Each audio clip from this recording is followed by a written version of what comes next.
Tesla vient d'annoncer le lancement de 3 nouveaux modèles, parmi eux la Tesla Model 2 AQ Auto, désormais définitivement confirmée par le constructeur américain et qui devrait être très prochainement dévoilée. Elle sera positionnée sous la catégorie Mid-Sized de Model 3 et Y dans la catégorie Compact.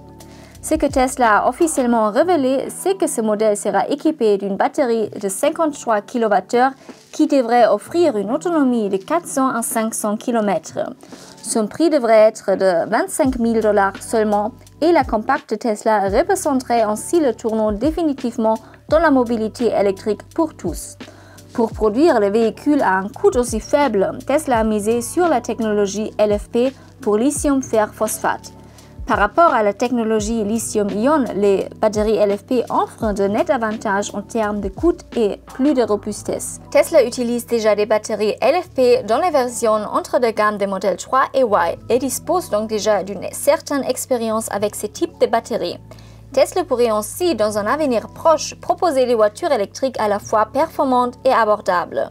D'autres données n'ont encore pas fuité, mais la Tesla Compact devrait réellement devenir un modèle grand public.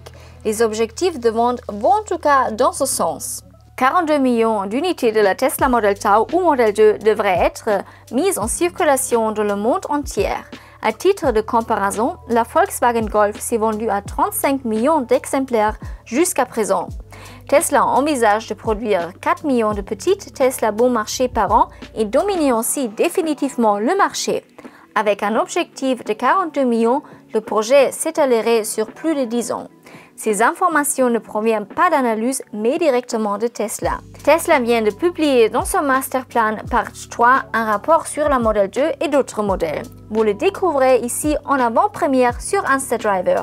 Pensez à vous abonner pour ne plus manquer ce genre d'actualité. Si vous songez à passer à l'électrique mais que les innovations vous freinent, nous pouvons vous aider à les faire en supportant pour vous le risque de dépréciation. Jetez un coup d'œil à notre simulateur en ligne. Vous y trouvez les meilleures voitures électriques du moment, tout inclus et à prix fixe. Le lien est en description. Tesla a également annoncé 2 autres modèles dans le Masterplan Part 3 qui feront très certainement sensation. Fait intéressant, le document parle de batteries LFP pour le Model 3 et Y et c'est également pour les versions à plus grande autonomie. Sera celle-là le signe d'innovation technique pour le Model 3 Project Highland et la Model Y Facelift? Dites-nous ce que vous en pensez dans les commentaires. En poursuivant la lecture du document, on découvrait les modèles connus S et X, ainsi que le Cybertruck et le Semi-Truck.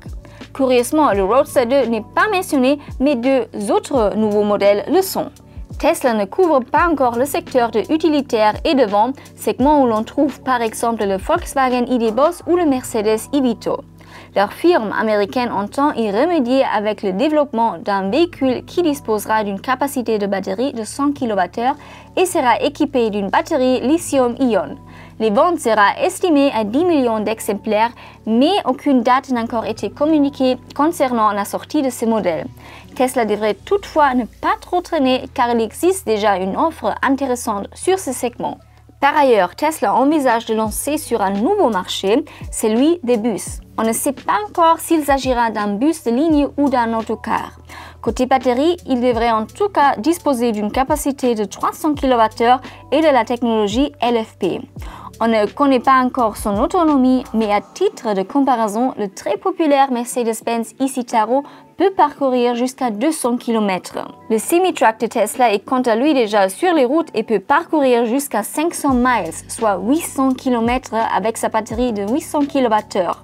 Nous estimons que le bus de Tesla pourrait atteindre une autonomie similaire, voire même meilleure, et qu'il inquiétera ainsi Mercedes et tous les autres constructeurs du secteur. Voilà une nouvelle très intéressante que vient de communiquer Tesla. Qu'en dites-vous et que pensez-vous de la capacité de 53 kWh de la petite Tesla pour tous? Model 3, Model 2 ou Model A? À votre avis, quel sera le nom final de Tesla Compact? Trouvez-vous son autonomie suffisante ou souhaiteriez-vous en avoir un peu plus? Dites-le nous dans les commentaires. On se retrouve très vite pour la prochaine vidéo. D'ici là, prenez soin de vous.